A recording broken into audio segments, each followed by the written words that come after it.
dia masih bisa ngelihat ke arah ambulan tersebut. Begitupun juga ibunya Agus. Jadi waktu itu ketika Agus mendahului mobil ambulan ini, dia bisa melihat di dalam mobil ambulan itu terbujur satu jenazah yang sudah dibungkus kain kafan, dan di bagian lehernya itu mengeluarkan darah. Ternyata ibunya Agus ini melihat langsung ambulan tersebut. Jadi waktu itu ternyata ibunya Agus ini melihat mobil ambulan itu belok ke arah kiri dan kemudian tiba-tiba hilang.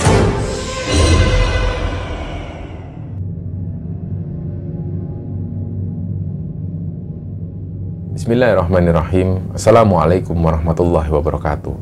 Sobat Kembara Sunyi dimanapun berada, pada kesempatan kali ini kami akan bercerita tentang sebuah kisah yang dikirim oleh Sobat Kembara yang bernama Agus yang asalnya dari Jogja. Sebelum kita masuk ke ceritanya, untuk teman-teman yang nonton tayangan ini dan belum subscribe, jangan lupa untuk subscribe lebih dulu agar channel Kembara Sunyi ini lebih berkembang lagi dan kami lebih bersemangat lagi dalam membuat konten-konten terbaru di Kembara Sunyi. Dan untuk teman-teman yang telah mendukung kami sejauh ini, kami mengucapkan terima kasih banyak. Semoga amal kebaikan teman-teman dibalas kebaikan berlipat oleh Allah Subhanahu wa Ta'ala.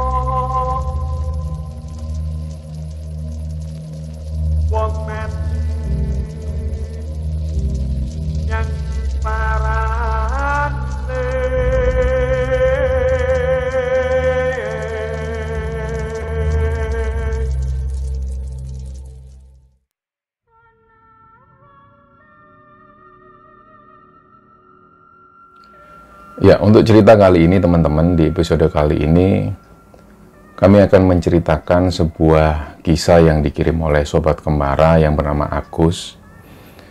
Untuk saat ini Agus tinggal di Salatiga, Jawa Tengah. Tapi cerita ini dia menceritakan tentang kejadian yang pernah dialami pada saat Agus ngantar ibunya menuju ke Salatiga. Jadi pada waktu cerita ini diceritakan oleh Agus, kejadiannya pada saat Agus masih tinggal di Jogja. Jadi ayahnya Agus ini asli Yogyakarta, sedangkan ibunya asli kelahiran Salatiga. Setelah beliau berdua itu menikah, orang tua Agus akhirnya tinggal di Jogja, tepatnya di daerah Sleman Barat. Jadi Agus ini adalah anak kedua dari 4 bersaudara, dan ketika dewasa Agus ikut ayahnya kerja, karena ayahnya ini adalah seorang mandor bangunan. Disitulah Agus membantu ayahnya, dia kerja ikut ayahnya, dan pada waktu itu kakak pertama Agus yang perempuan ini sudah menikah dan tinggal di Salatiga bersama suaminya. Nah, pada saat-saat itu, ketika kakak perempuannya tinggal di Salatiga, ibunya Agus ini sering ngajak Agus untuk mengunjungi kakaknya menuju ke Salatiga. Jadi dari situlah, karena Agus merasa dia adalah anak laki-laki yang nomor 2, jadi di situ Agus akhirnya mengantarkan ibunya menuju ke Salatiga. Dan itu dilakukan seringkali, hampir 1 bulan 2 kali Agus pergi menuju ke Salatiga, menuju ke rumah kakak perempuannya itu. Waktu itu Agus berangkat dari Sleman lewat Klaten menuju ke Salatiga.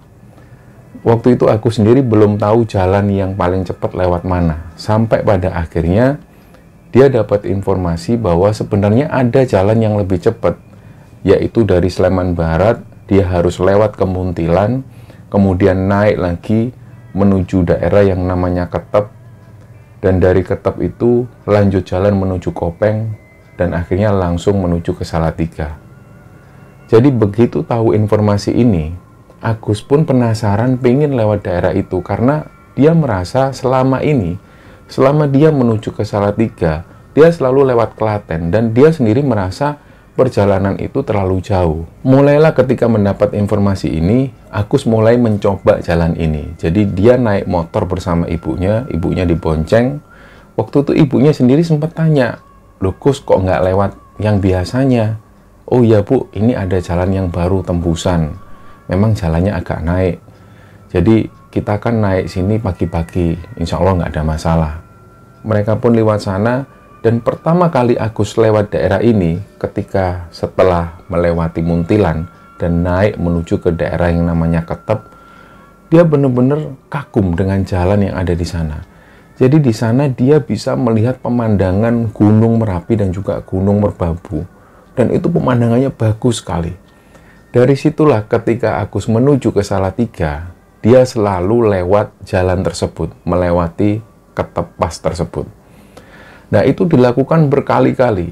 Jadi 1 bulan 2 kali ibunya minta mengunjungi kakak perempuannya ke Salatiga dan Agus selalu mengantarkan dan selalu melewati jalan Ketep Pas tersebut.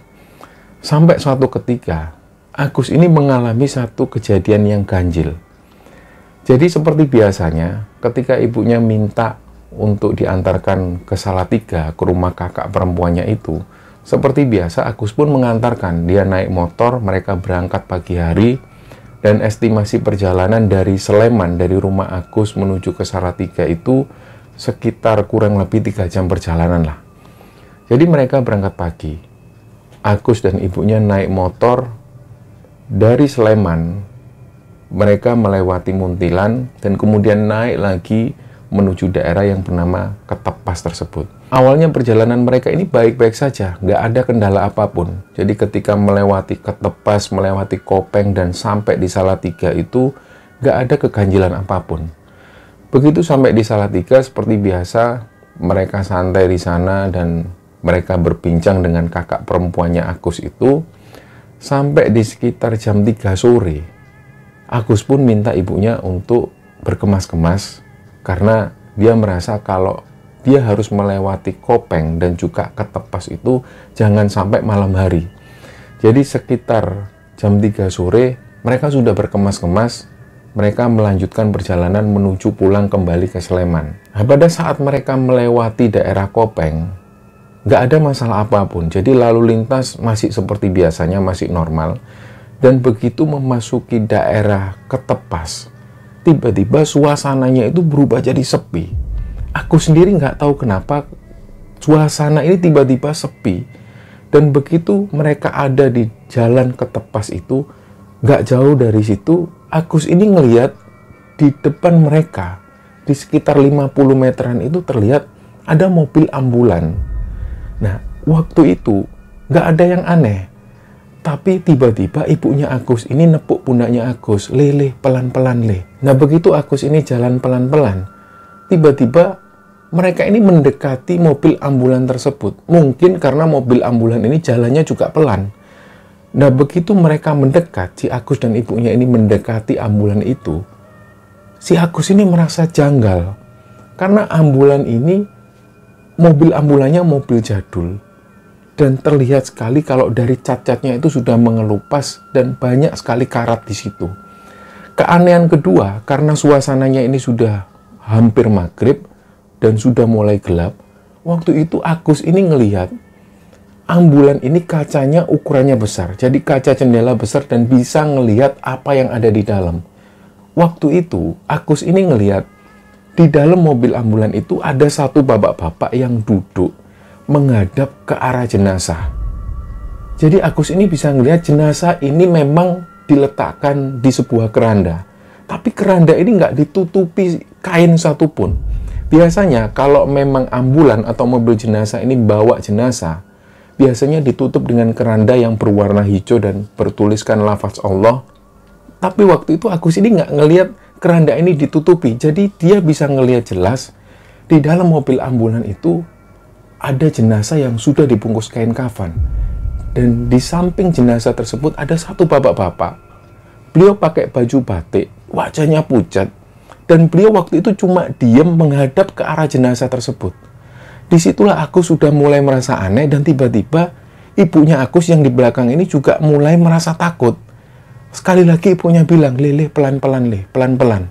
Dan begitu Agus ini memperlambat laju motornya, mau nggak mau, dia dan ibunya akhirnya melihat pemandangan mobil ambulan tersebut beserta jenazah yang ada di dalamnya.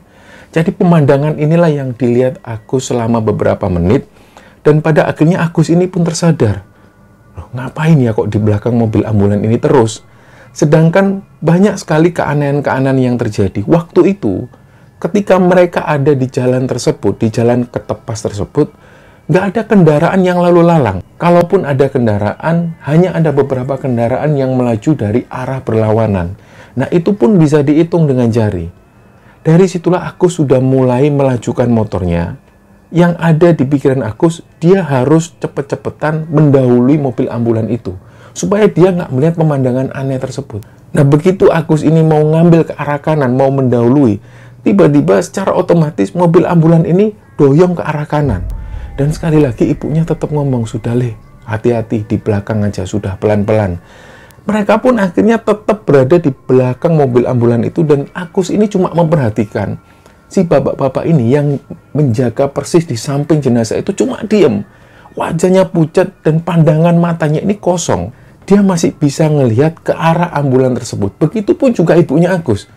Jadi waktu itu ketika Agus mendahului mobil ambulan ini, dia bisa melihat di dalam mobil ambulan itu terbujur satu jenazah yang sudah dibungkus kain kafan. Dan di bagian lehernya itu mengeluarkan darah.